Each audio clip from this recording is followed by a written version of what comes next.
Good day and welcome back to another DBZ Dokkan Battle video. In this video we're going to take a look at Frieza and get a really good idea for essentially how to beat him. Now I will beat the 10 turn challenge here, but I wasn't intending to, so I will do a second video for the 10 turn challenge just because YOLO, why not?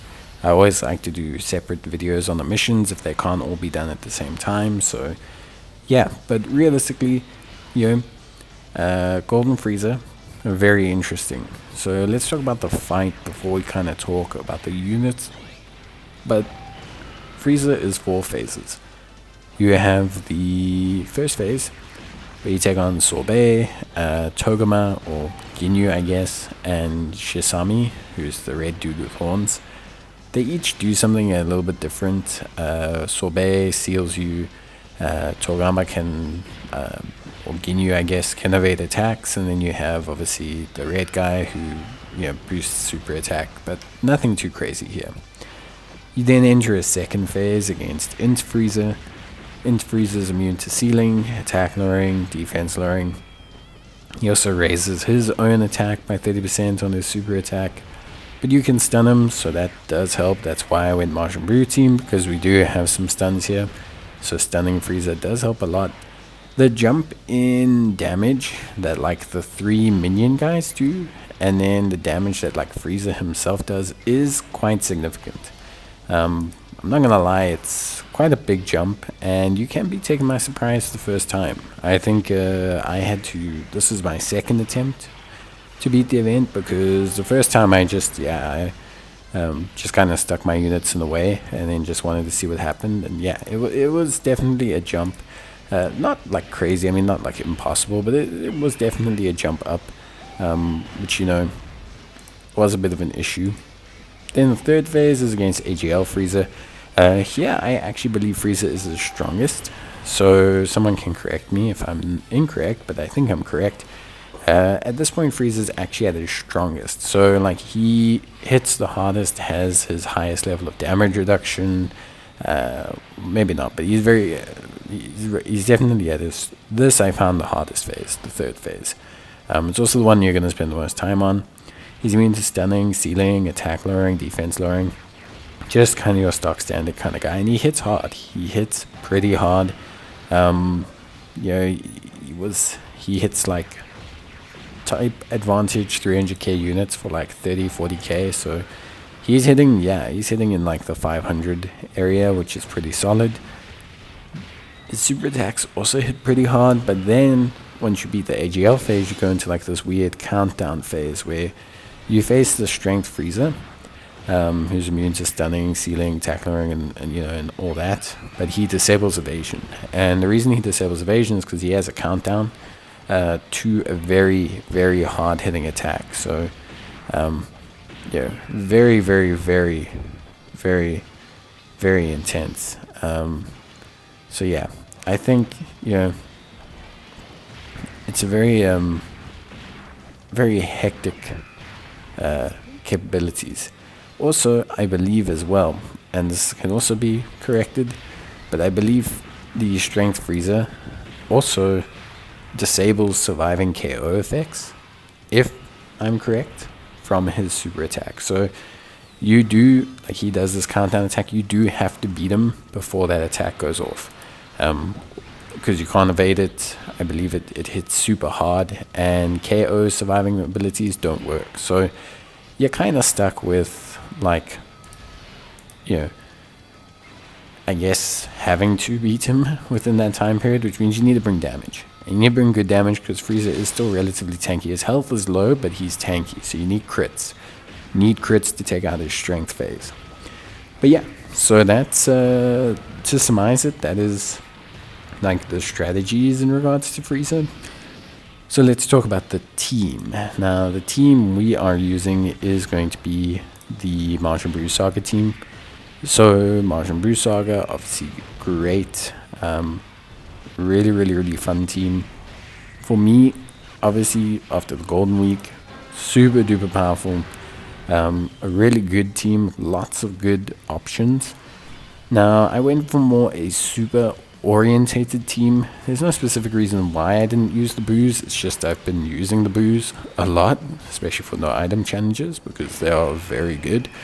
So I just kind of wanted to run, like the super side of things, basically.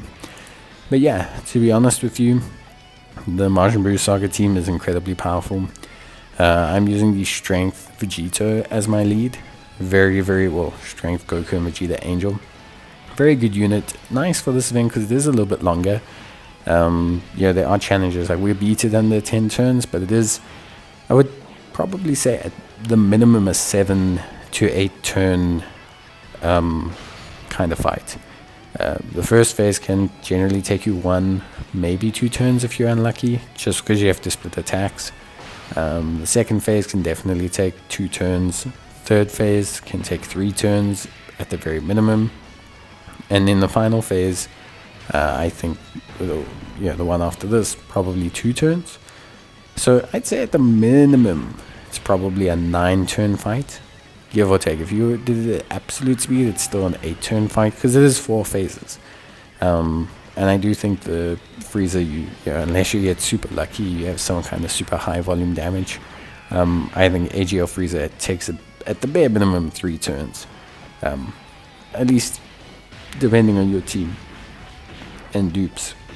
But yeah, so this Majin Buu Saga team, really nice. Like I said, we're using the Strength Goku Vegeta Angel, but we're also using a ton of other super units. So we've got Ultimate Gohan, AGL Ultimate Gohan, obviously a really cool unit, great synergy with the tech Ultimate Gohan. Just a good unit from a utility performance standpoint. Really, really powerful. Does a lot of great stuff. Can raise the allies' defense as well if you have the unit super attack, which is fantastic.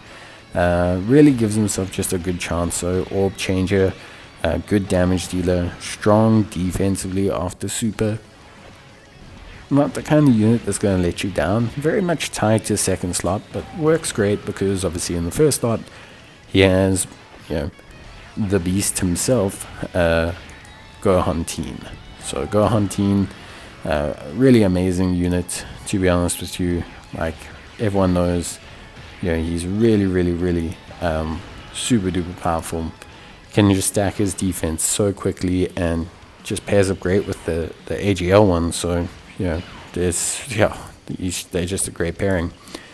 Alongside that, we have the 2 Gotenks. So just both Gotenks present a great option. I really find the Gotenks, look, they make a fun pairing, but because of their usability and their actual pretty good evasion and stuff, I like them as floaters.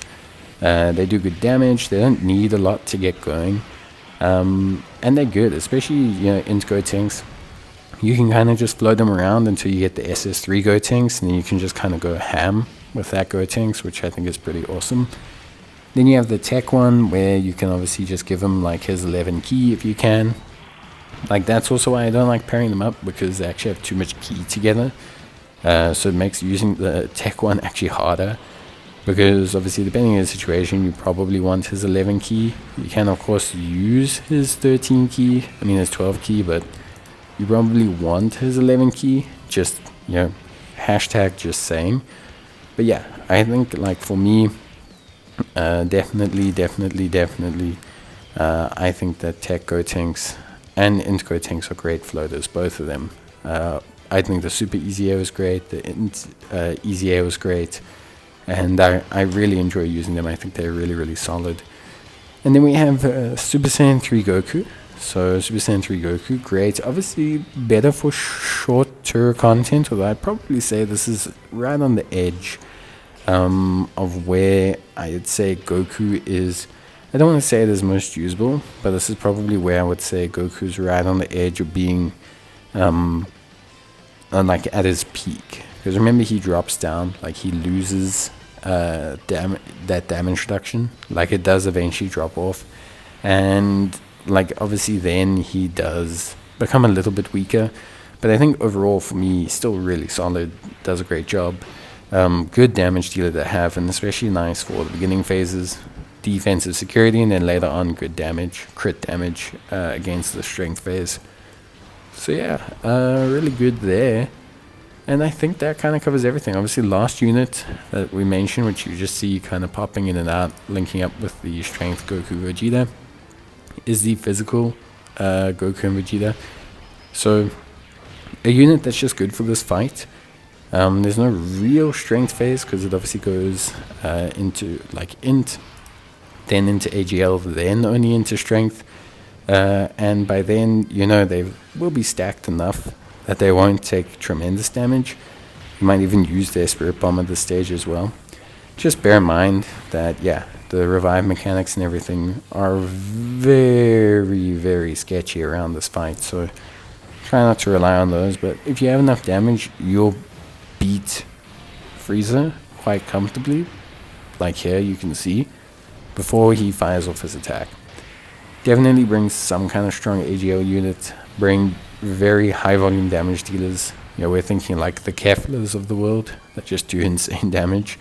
Because you basically have to beat Frieza in 2 turns, the final strength phase. But yeah, that's it for me. Like I said, we accidentally did the 10-turn mission. It wasn't on purpose, but it's not bad either. I mean, I don't mind. Never mind getting an additional mission clear. But yeah, really good stuff. So I will see you guys in the next one. Until then, give me a shout. Let me know if you need any help, and I will check you guys in the next video. So until then, take care, stay safe, and yeah, as always, thanks for watching. I will see you guys in the next one. Till then, bye.